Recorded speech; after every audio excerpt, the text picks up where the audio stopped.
আপোনালোকে যদি থাৰ এখন বিচাৰি আছে, আমাৰ ষ্টকত থাৰ এখন আহিছে। 4x4 হয়, অট'মেটিক হয়, ডিজেল ভেৰিয়েণ্টত আছে। গাড়ী চাওক, ব্লেক বিউটি হয়, ব্লেক কালাৰত আছে গাড়ী চাওক, হেডলেম্পটো চাওক, আফটাৰ মাৰ্কেট লগোৱা আছে, মডিফাই কৰোৱা আছে।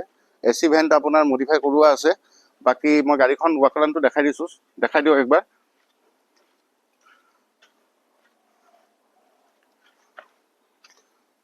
গাড়ীখনৰ আপোনালোকৰ 4টা টায়াৰতে একদম ব্ৰেণ্ড নিউ কণ্ডিশ্যনত আছে। অলপ লেতেৰা হৈ আছে, ব্ৰেণ্ড নিউ কণ্ডিশ্যনত আছে, অট'মেটিক হয়। ইণ্টেৰিয়ৰটো দেখাই দিয়ক এবাৰ। গাড়ীখন ৰানিঙো খুব কম হৈছে, গাড়ীখন ৰানিং হৈছে 34,000 কিলোমিটাৰ অনলি। ইণ্টেৰিয়ৰটো দেখা পাইছে, বিৰাটে ধুনীয়া হৈ আছে। ষ্টাৰিংডাল দেখাই দিয়ক একবাৰ। ষ্টাৰিংটো আপোনাৰ আফটাৰ মাৰ্কেট লগোৱা আছে, বনোৱা আছে, মডিফাই কৰোৱা আছে। বাকী যদি আপোনালোকে থাৰ এখন যদি ল'ব বিচাৰি আছে ব্লেক কালাৰত, ডিজেলত বা অট'মেটিকত, তো কণ্টেক্ট নম্বৰ আহি আছে। আৰু আমাৰ ডিলাৰটোতো জানেই চাগে আপোনালোকে, গেলেক্সি অট'ৱৰ্ল্ড হয়, আছে বেলতলা, লালমাটি। তো দেৰি নকৰি ভিজিট কৰক সোনকালে।